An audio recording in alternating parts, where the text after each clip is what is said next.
Hello everyone, welcome to my YouTube channel. शुरू करने से पहले आप चाहो तो हमारे टेलीग्राम ग्रुप द बायसेंस ग्रुप को ज्वाइन कर सकते हो। उसका लिंक आपको इस वीडियो के ठीक नीचे यानी डिस्क्रिप्शन में मिल जाएगा या फिर हमारे चैनल के अबाउट सेक्शन में मिल जाएगा। तो हमारे ग्रुप में हम डेली बेसिस पे क्विजेस वगैरह बायोलॉजी के तो करते ही हैं, उसके साथ साथ बायोलॉजी रिलेटेड जो भी लेटेस्ट इन्फॉर्मेशन रहता है वो भी शेयर किया जाता है, इसलिए एक बार वो ग्रुप को जरूर विजिट कीजिएगा।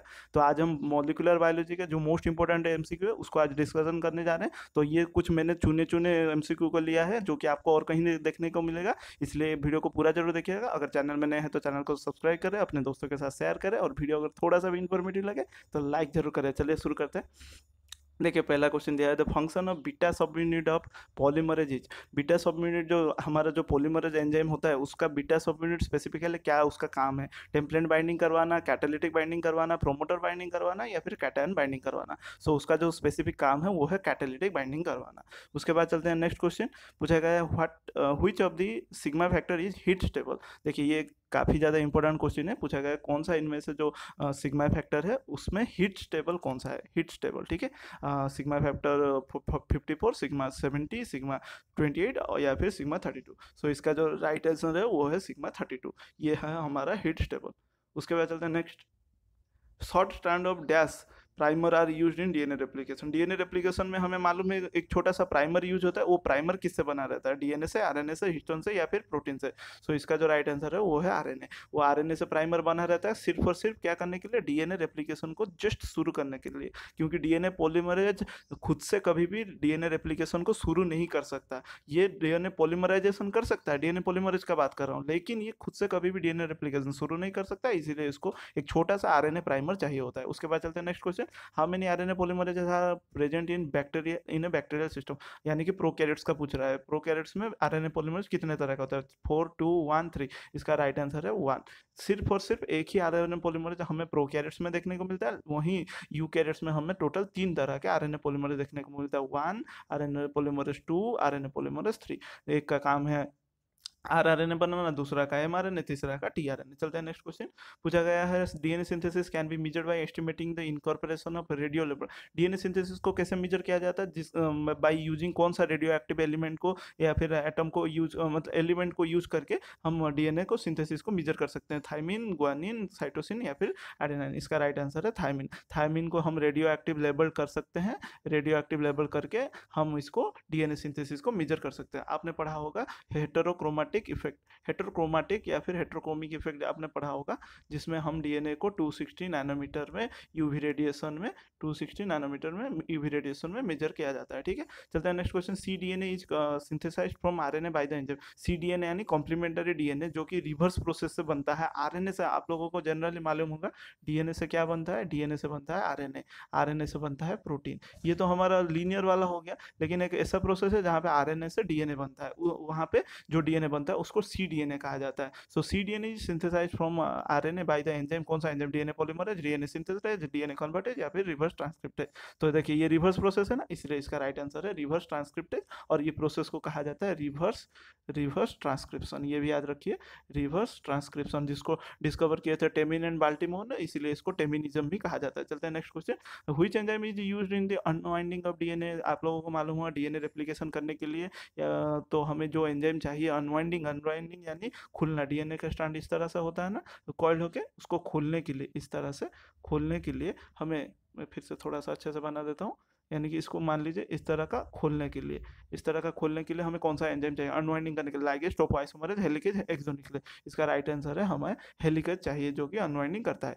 उसके बाद उसको अनवाइंडेज भी कहा जाता है, इसलिए which enzyme is used to join a nicks in the DNA strand. DNA strand में इस तरह से मान लीजिए छोटा छोटा, यहाँ पे मैं थोड़ा सा बना दे रहा हूँ, यहाँ पे मान लीजिए इस तरह से छोटा छोटा नीक है, नीक यानी कट, नीक यानी कट, छोटा छोटा कट है। तो उसको ज्वाइन करने के लिए, उसको ज्वाइन लाइगेट करने के लिए कौन सा एंजाइम चाहिए? प्राइमेज या फिर DNA polymerase, DNA ligase, endonuclease. So इसका जो राइट आंसर है वो है हमारा डीएनए लाइगेज, जिसका काम है लाइगेशन करवाना। चलते हैं next question. Which of the following statement is not applicable to viruses. Viruses के लिए कौन सा स्टेटमेंट एप्लीकेबल नहीं है? The virus replicates in bacterial host, ये सही है। The protein coat of a virus does not enter the host cell, ये भी सही है, क्योंकि वो बाद में उसका जेनेटिक मटेरियल ही प्रोटीन कोड होस्ट के अंदर बना देता है। The genetic material is DNA और आरएनए, ये भी सही है। वायरस का कोई एक स्पेसिफिक नहीं बोल सकते कि डीएनए ही होगा या फिर आरएनए ही होगा, ये भी सही है। किसी किसी वायरस में आरएनए जेनेटिक मटेरियल की तरह काम आता है, किस किस वायरस में अब DNA virus replicate autonomously in the absence, ये गलत है। देखिए ये एब्सेंस के होस्ट के बिना तो वायरस का कोई मतलब वजूद ही नहीं है, तो कोई एग्जिस्टेंस ही नहीं है, इसलिए होस्ट का तो चाहिए, एब्सेंस तो नहीं हो सकता, तो ये हमारा इसके लिए नॉट एप्लीकेबल है। तो this is our right answer. चलते नहीं, मोड ऑफ डीएनए रेप्लिकेशन नहीं, डीएनए रेप्लिकेशन कैसा होता है, conservative and bidirectional, semi conservative unidirectional, semi conservative bidirectional या फिर कंजर्वेटिव यूनिडायरेक्शनल। तो मैं इसका राइट आंसर बता दूं, डीएनए रेप्लिकेशन हमेशा सेमी कंजर्वेटिव रहता है और ये बाई डायरेक्शनल होता है, कभी कभी ओकेजनली यूनिडायरेक्शनल भी होता है, लेकिन मैक्सिमम टाइम बाई डायरेक्शनल होता है। मैं बता दूं, वो चाहे आपका सर्कुलर जेनेटिक मटेरियल हो, तो सर्कुलर जेनेटिक मटेरियल में तो ऑब्वियसली एक पॉइंट ओरिजिन ऑफ रेप्लिकेशन शुरू होने से दो हमें मिलेगा रेप्लिकेशन फॉर्क, ये एक ये दो। इसी तरह हमें लीनियर वाले में भी मान लीजिए ये पॉइंट में भी अगर हमें ORI साइड मिला तो यहाँ पे भी हमें एक रेप्लिकेशन फॉर्क, ये दूसरा रेप्लिकेशन फॉर्क मिलेगा। लेकिन ओकेजनली कभी कभी क्या होता है ना, एक्सो साइड से डीएनए का जब रेप्लिकेशन शुरू होता है वहाँ पे यूनिडायरेक्शनल होता है। चलते नेक्स्ट, पूछा गया the mRNA codon of valine, valine के लिए कौन सा वाला एमआरएनए कोडन है, GUC, UGG, CCA या फिर TTG। So right answer is GUC, code for valine. आपने अगर पॉइंट म्यूटेशन पढ़ा होगा तो इजीली जान पाए होंगे।